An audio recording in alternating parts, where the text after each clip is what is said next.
وقال الله تبارك وتعالى ادخلوا في السلم كافة وقال الله تبارك وتعالى اطيعوا الله واطيعوا الرسول وأولي الأمر منكم رب اشرح لي صدري ويسر لي أمري واحلل عقدة من لساني يفقهوا قولي اللهم أرنا الحق حقا وارزقنا اتباعه وأرنا الباطل باطلا وارزقنا اجتنابه آمین یا رب العالمین۔ جیسا کہ آپ کو معلوم ہے کہ ہم دین کے جامع فرائض کے بارے میں یاد دہانی کا ایک سلسلہ ہم نے دوسرا 5-6 دنوں سے سٹارٹ کر رکھا ہے۔ مقصد یہ ہے کہ مسلمان اپنے دین کے مکمل جامع تصور کو اپنے ذہن کے اندر مستحضر رکھے اور مسلمان یہ بھی جان لے کہ اللہ سبحانہ و تعالیٰ نے انسان کو پیدا کیوں کیا اور دنیا کے اندر آنے کا مقصد کیا تھا،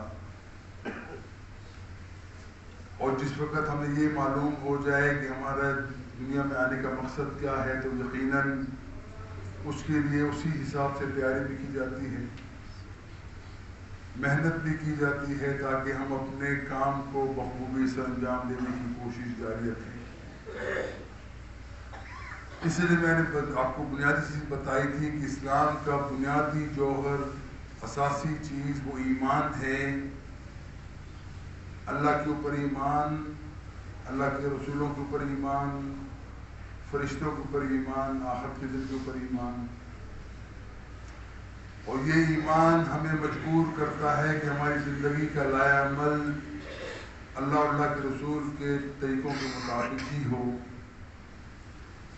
اور یہ ایمان جتنا گہرا ہوتا ہے ہمارے اعمال کے اندر اتنا ہی نکھار پیدا ہوتا ہے۔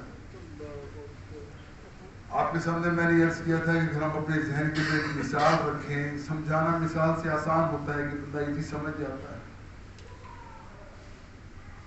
میں نے کہا تھا ذہن کے اندر ایک مثال قائم کرے کہ ایک بلڈنگ آپ دیکھ رہے ہیں جس کی 3 منزلیں ہیں، اس کی تشبیہ ہم اسلام سے دینا چاہیں تو اس بلڈنگ کے اندر ایمان کی حیثیت اس بلڈنگ کی بنیاد کی طرح ہے۔ اگر بنیاد مضبوط ہے، اس کے اندر صحیح ریشو پروپورشن سے اگر آپ نے سریا اور سیمنٹ کا صحیح استعمال صحیح وقت پہ کیا ہے تو بلڈنگ مضبوط ہوگی، اور معاملہ اس کے اگر برعکس ہے کہ ہم نے بنیاد کے اوپر توجہ نہیں دی اور بلڈنگ ہماری کھڑی ہو گئی لیکن بنیادیں کمزور ہیں تو وہ بلڈنگ کبھی بھی مضبوط نہیں ہوگی، دیواروں میں کریکس پڑ جائیں گے، چھتیں بھی ہل جائیں گی، کبھی کوئی چھوٹا سا بھی جھٹکا آیا تو عمارت جو ہے زمین بوس ہو جائے گی۔ بالکل یہی مثال ہماری ہے کہ اگر ہمارا ایمان مضبوط ہے تو اللہ سبحانہ و تعالی ہمیں آزمائیں گے، اس آزمائش میں ہم پورا اتر جائیں، اور اسی سے بتایا تھا کہ جس طریقے سے بنیاد کے بعد پلر کھڑے کیے جاتے ہیں، اس پلروں کے اوپر چھتیں ڈلتی ہیں، ایک چھت ڈلتی ہے، دوسری ڈلتی ہے، تیسری ڈلتی ہے، اور وہ تمام طاقت جو ہے وہ پلرز کے اندر ہوتی ہے، وہ پلر اس بلڈنگ کو سہارا دیتے ہیں، اور پلر جو ہے وہ بنیاد پہ کھڑے ہوتے ہیں۔ اب وہ پلر کیا ہیں اسلام کے ایمان کے بعد جس کی مضبوطی جو ہے وہ بلڈنگ کے لیے نہایت ضروری ہے؟ وہ 4 پلر اللہ سبحانہ و تعالی نے ہمارے لیے مقرر کر رکھے، اور ان پلروں کی وجہ ہی سے ایمان وہ بلڈنگ جو ہے وہ مضبوط ہوتی ہے۔ اس کے اندر سب سے پہلا پلر نماز ہے۔ نماز کا مقصد کیا ہے کہ ہم اپنے ساتھ اللہ تعالیٰ کے اپنے تعلقات کو اپنے ساتھ کو ہمیشہ یاد رکھیں۔ اس سے پہلی امتوں کو عبادات کے مختلف طریقے سکھائے گئے، لیکن رسول اللہ صلی اللہ علیہ وسلم کی امت مسلمہ کو عبادات کا وہ طریقہ سکھایا گیا کہ کوئی بندہ اس سے غافل نہ رہے۔ نماز کی اہمیت کے بارے میں اللہ کے رسول فرماتے ہیں کہ یاد رکھو، حضرت عائشہ فرماتی ہے کہ اللہ رسول فرقا کرتے تھے کہ نماز میری آنکھوں کی ٹھنڈک ہے۔ اللہ کے رسول فرماتے ہیں کہ کوئی بندہ بھی جو مسلمان ہونے کا دعویٰ کرتا ہے اس کے لیے لازم ہے کہ وہ 5 وقت کی نماز کو قائم کرے. 5 وقت کی نماز باجماعت مسجد میں آ کر پڑھے. اور میں آپ کے سامنے پہلے بھی عرض کر چکا کہ اسلام کی بنیادی چیزوں میں سب سے بنیادی چیز جس کا سب سے پہلا سوال بھی پہلا ہوا وہ نماز ہی ہے. اور نماز کے بارے میں آپ یاد رکھ لیجئے کہ اللہ کے رسول صلی اللہ علیہ وسلم فرماتے ہیں کہ کافر اور مسلمان کے درمیان فرق کرنے والی چیز نماز ہے. جس طریقے سے اللہ اور اللہ کے رسول کے اوپر ایمان لائے بغیر ہم مسلمان نہیں بن سکتے، اس طریقے سے نماز پڑھے بغیر ہم مسلمان کے دائرہ کے اندر نہیں آ سکتے. اتنی اہمیت اس کا اندازہ لگا لیجیے کہ قرآن کے اندر سینکڑوں مرتبہ نماز کا ذکر آیا ہے. اور اس نماز کی اہمیت یہ ہے کہ اللہ کے رسول صلی اللہ علیہ وسلم کے بارے میں حضرت عائشہ رضی اللہ فرماتی ہیں اللہ کے رسول ہمارے ساتھ تشریف فرما ہوتے، گھر کا ماحول ہوتا، ہم بات چیت کر رہے ہوتے، اذان کی آواز آتی، اللہ کے رسول صلی اللہ علیہ وسلم ہمیں یوں چھوڑ کے چلے جاتے جیسا ہمارے ان سے کوئی تعلق ہی نہیں. یہ نماز ہی ایسی ہے جو انسان کو اللہ کے معراج کرواتی ہے. نماز بندے اور اللہ کے درمیان مکالمہ ہے، اللہ کی تعریف ہے، اللہ کی ثنا ہے، اللہ کی بزرگی کا اعتراف ہے. اور یہ نماز اللہ تعالیٰ سے ہمیں جوڑتی ہے. اب ایک بندہ اپنے آپ کو مسلمان کہتا ہو لیکن اللہ تعالیٰ سے مکالمہ نہ کرنا چاہے، ہم کہیں گے کہ یہ بندہ عجیب ہے. دعویٰ کیا کرتا ہے، عمل میں کیا کرتا ہے. نماز ہمیں زندگی کا چلن سکھاتی ہے. نماز ہمیں وقت کی پابندی وعدہ ایفا کرنے کا ایک طریقہ سکھاتی ہے. نماز ہمیں اپنے تمام دھوکوں سے بچا کر اپنے اللہ کی طرف یاد دہانی کا ایک طریقہ سکھاتی ہے. یہ وہ بنیادی چیز ہے جس کے بارے میں رسول اکرم صلی اللہ علیہ وسلم فرماتے ہیں جس نے نماز نہ پڑھی، جان بوجھ کے نہ پڑھی، اس نے کفر کیا. اور یہ کفر دونوں کفر نہیں ہے بلکہ کفر حقیقی ہے، کفر مخرج من الملہ ہے. یہ وہ کفر ہے جو اسلام سے بندے کو خارج کر دیتا ہے. رسول اکرم صلی اللہ علیہ وسلم کی زندگی اور ان کے صحابہ کا طرز عمل دیکھ لیجئے، اور ہر وہ بندہ جو مسلمان ہوتا ہے سب سے پہلا حکم اس کے اوپر یہی آتا ہے کہ وہ نماز کو قائم کرے اور 5 وقت کی نماز باجماعت آ کے پڑھے. یہ اسلام کا وہ پہلا پلر ہے. یہ جتنا مضبوط ہوگا چھت اتنی مضبوط ہوگی. یہ اللہ تعالیٰ سے ہمارا مکالمہ ہے، جتنا ہمارا مکالمہ پکا ہوگا اتنی ہماری زندگی کے اندر اعمال کے اندر نکھار پیدا ہوگا. نماز جو ہے وہ انسان کو یاد دہانی کرواتی ہے. صبح کا وقت ہے، ہم سوئے پڑے ہیں، ندا آتی ہے حی علی الصلاۃ حی علی الفلاح، الصلاۃ خیر من النوم. یہ ندا کیا ہے؟ تو اٹھو اے بندے، تو غفلت میں سویا ہوا ہے لیکن یاد رکھ تیرا ایک ایگریمنٹ ہے اللہ کے ساتھ کہ تو نے اللہ تعالیٰ کے احکامات کو ماننا ہے.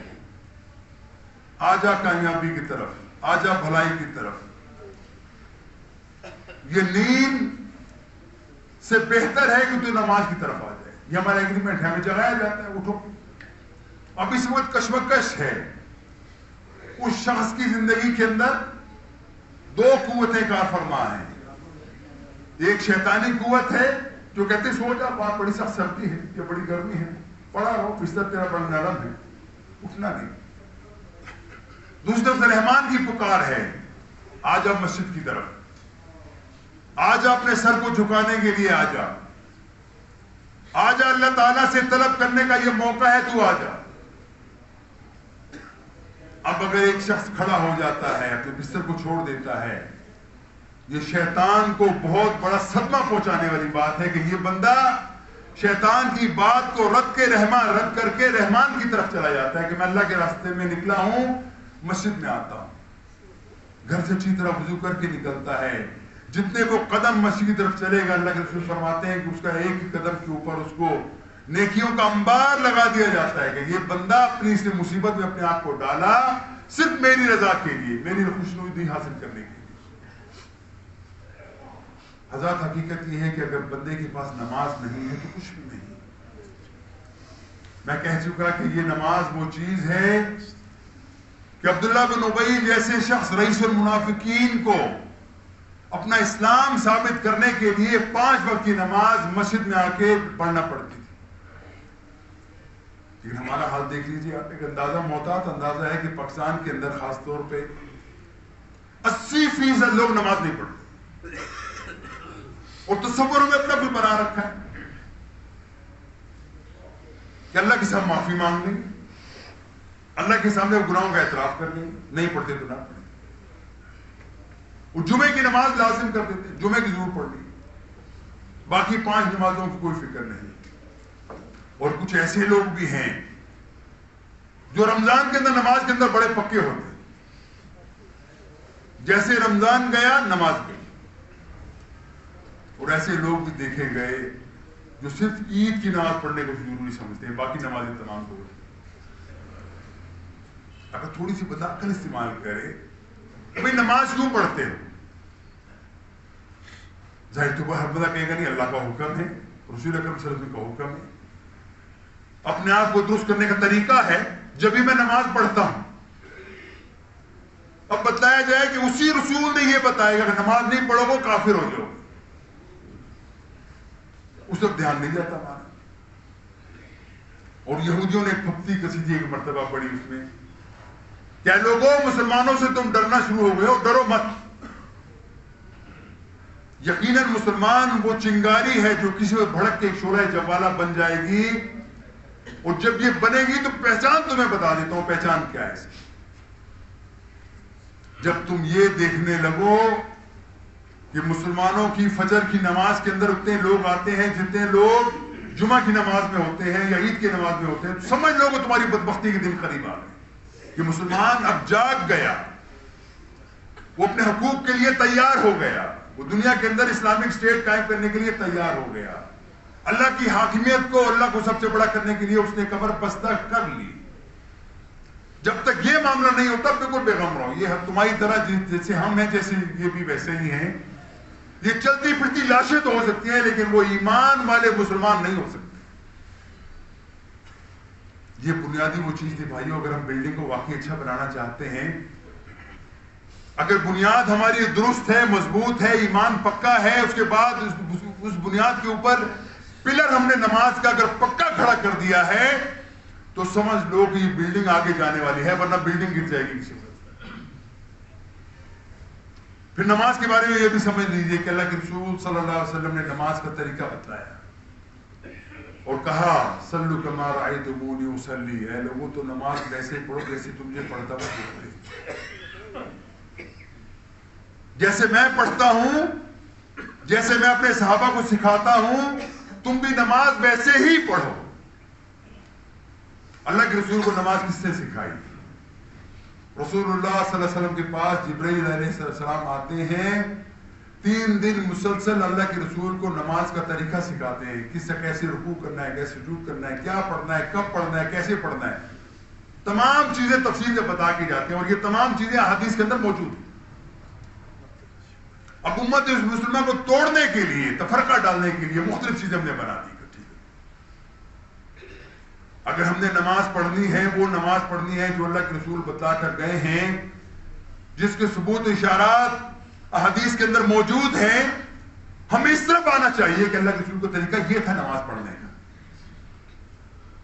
میں کہا کرتا ہوں کسی شخص کو اگر معلوم ہو، مولوی کے پیچھے جاؤ، مولوی اپنی ہر بندہ اپنی بات بتاتا ہے، فرقہ واریت کے انتہائی درجے کا ہمارے وبال ہمارے معاشرے کے اندر پھیلا ہوا ہے کہ ہر بندہ سمجھتا ہے کہ میں اپنے مولوی کے ساتھ کھڑا ہوں، بس وہی صحیح۔ میں ہمیشہ کہا کرتا ہوں بھائیو، جب بھی کسی عالم سے پتہ کرو، یہ پتہ کرو دلیل تمہارے پاس کیا ہے۔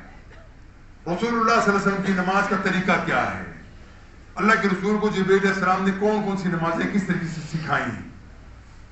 میں کہا کرتا ہوں کہ کوئی بندہ اپنے بچے کو بھی بات کہتا ہے، صبح کہتا ہے فلاں بیٹا فلاں کام کرنا اچھی بات ہے، یوں کیا کرو، دوپہر کو کہیں نہیں بیٹا تو صبح کہا تھا وہ بات صحیح نہیں تھی، جو میں اب کہہ رہا ہوں وہ بات کرو، شام کو کہیں نہیں جو میں دو باتیں پہلے کہی تھی وہ بھی صحیح نہیں ہے، تیسرے طریقہ بتایا یہ اب بات کرو۔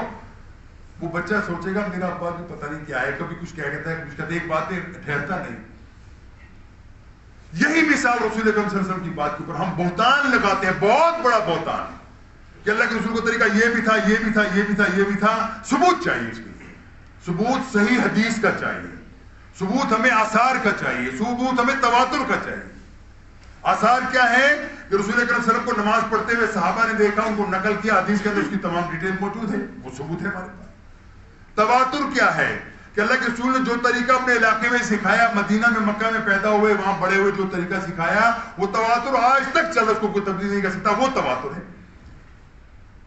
یاد رکھ لیجئے جب تک ہمارے پاس اللہ کے رسول کی احادیث کی یا اس کی دلیل ہمارے پاس نہیں ہوتی، کوئی عمل بھی کریں، ایمان بے شک آپ کا جیسا بھی ہو، جو بھی آپ دل میں سمجھتے ہو وہ سمجھتے ہوں میں بھی صحیح ہوں، اس کی بھاؤ نہیں ڈالا جائے گا۔ اللہ کے رسول فرماتے ہیں وَمَنْ عَمِلَ عَمَلًا وَلَيْسَ عَلَيْهِ أَمْرُنَا فَهُوَ رَدٌّ۔ اے لوگو تم میں سے کوئی بندہ کوئی بھی کام کرتا ہو، نیکی کام سمجھ کے کرتا ہو، جب تک میری پیچھے دلیل نہیں ہے، میری اس کے پاس تصدیق نہیں ہے، وہ عمل مردود ہے، تمہارے کام کا نہیں ہے۔ امت مسلمہ کے لیے اللہ کے رسول نے ایک ہی راستہ فرمایا تھا وَاعْتَصِمُوا بِحَبْلِ اللَّهِ جَمِيعًا وَلَا تَفَرَّقُوا۔ اے لوگو اللہ کی رسی کو مضبوطی سے پکڑ لو، وہ تفرقہ واری میں مت پڑنا۔ اور پھر فرمایا اے لوگوں اس سے پہلی بنی اسرائیل 72 اور 73 فرقوں میں 71 اور 72 فرقوں میں تقسیم ہو گئی، امت مسلمہ 73 فرقوں میں تقسیم ہو گئی۔ صحابہ نے پوچھا یا رسول اللہ ہمیں بتائیے ہم کون سی فرقے میں ہوں گے، وہ فرقہ کون سا ہے جس کو اللہ تعالیٰ نے وعدہ کیا ہے کہ اس کو اللہ تعالیٰ نجات دے گا، اس کو اس کے سر پہ کامیابی کا تاج سجائے گا۔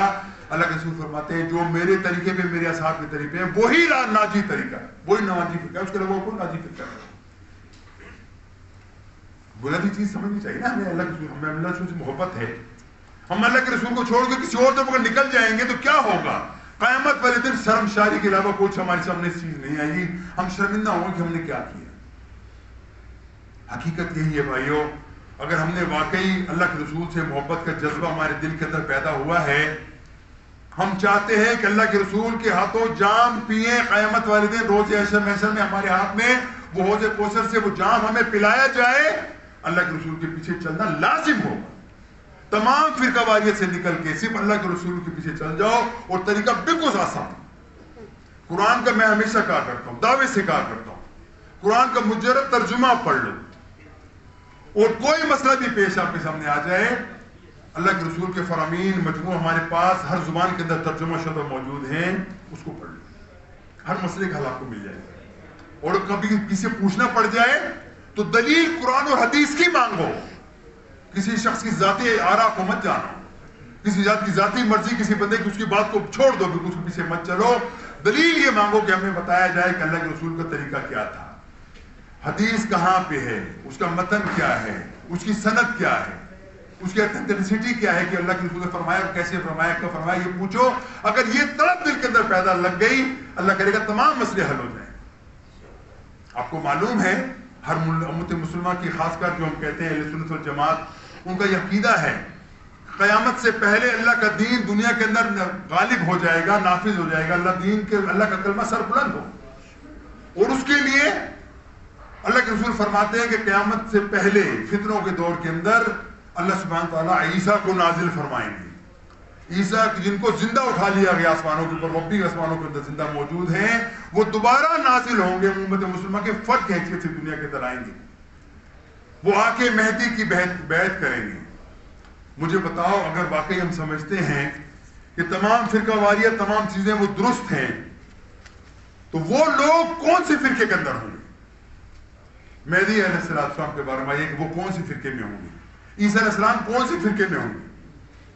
یقیناً 100% حتمی بات یہ ہے کہ اللہ کے رسول کے اصلی طریقے کے اوپر یہ لوگ ہوں گے۔ وہ طریقہ کیا ہے؟ قرآن اور اللہ کا رسول۔ وہ جو اللہ کے رسول نے بتایا کہ میں تمہارے سامنے 2 چیزیں چھوڑ کے جا رہا ہوں، یہ بات ذرا غور کرو تھوڑی دیر کے لیے۔ اللہ کے رسول کی بات کوئی گپ شپ تو نہیں ہے نا. اللہ کے رسول کو بتانا چاہ رہے ہو, ہمارے عمل کی بتانا چاہ رہے ہیں. کہہ رہے ہیں کہ میں تمہیں گارنٹی دیتا ہوں اے لوگوں, دو چیزوں کو تھام لو, دو چیزوں پر عمل پیرا ہو جاؤ, دو چیزوں کو ماننے کے لیے تیار ہو جاؤ, اپنی زندگی کا عمل دو چیزوں کے مطابق بنا لو. صرف دو چیزیں. وہ کیا ہیں؟ کتاب اللہ, ایک اللہ کی کتاب ہے, وہ سنتی اور میری سنت ہے. یہ دو چیزوں پر عمل پیرا ہو جاؤ, کامیابی تمہارا مقدر بن جائے. سوچئے, تھوڑا سا غور کیجئے. پڑھے لکھے لوگوں سے میری درخواست ہے, ذرا تھوڑی دیر کے لیے اکیلے میں بیٹھ کے سوچ لیں کہ رسول اکرم صلی اللہ علیہ وسلم کی بعثت سے لے کر اللہ کے رسول کی وفات تک اور اس کے بعد بھی سالوں تک, صدیوں تک بلکہ کہہ سکتے ہیں, دنیا کے اندر کوئی فرقہ واریت نہیں کہ مسلمان ایک صف کے اندر کھڑے ہوتے تھے. مسلمانوں کا ایک طریقہ تھا, ایک مجلس تھا, ایک طریقہ تھا, ایک ان کا بیان ہوا کرتا تھا. وہ لوگ کون تھے؟ وہ لوگ کون تھے جن کو اللہ تعالیٰ نے یہ سرٹیفکیٹ عطا کیا کہ اے لوگوں, اللہ تم سے راضی ہو گیا, تم اللہ سے راضی ہو گئے. وہ صرف مسلم, صرف مسلم, کوئی سابقہ لاحقہ ان کے ساتھ موجود نہیں ہے. پہچانے جاتے ہیں کہ یہ مسلمان ہیں, مسلم ہیں. اور مسلم کون ہے؟ جو اپنے آپ کو مطیع کر دیتا ہے, اللہ اور اللہ کے رسول کا مطیع بناتا ہے, وہ مسلم بن جاتا ہے. اگر وہ جنت کا سرٹیفکیٹ حاصل کر سکتے ہیں اپنی ایمان کے بلبوتے کے اوپر اور اللہ کی رحمت کے ساتھ, اگر وہ جنت کے حقدار بن سکتے ہیں اللہ کے رسول کی اتباع کر کے, یہ راستہ آج بند ہے کیا؟ آج ہمیں ضروری ہے کہ فلاں کے پیچھے چلیں گے تو جنت میں جائیں گے, ورنہ نہیں جائیں گے. اور ایک اہم ترین بات آپ سے لیجیے کہ آپ فرض کیا, میں مثال دیا کرتا ہوں, باتیں ہو سکتا ہے لوگوں کو تلخ بھی لگتی ہوں, لیکن حقیقت بات چھپانی نہیں چاہیے, بتانی چاہیے. ایک بندہ کہتا ہے تم میرے امام کے پیچھے آؤ, میرے امام کی علمیت کی اور بڑے تقوی کا بڑا معیار ہے, ہوگا یقیناً, کوئی شک نہیں. اللہ تعالیٰ جس کو ایمان عطا فرمائے. اگر کوئی بندہ اس کے امام کے پیچھے چلنے سے انکار کر دے, کیا اس کو کہہ دے گا یہ بندہ مسلمان نہیں, کافر ہو گیا, بات اسلام سے باہر نکل گیا؟ نہیں, کبھی بھی نہیں کہے گا. لیکن اگر کوئی شخص کہے کہ میرا امام محمد علیہ السلام ہے, میں تمہیں اللہ کے رسول کی یہ بات بتلا رہا ہوں, تم اس کی بات کے اوپر عمل کرنے کے لیے تیار ہو جاؤ.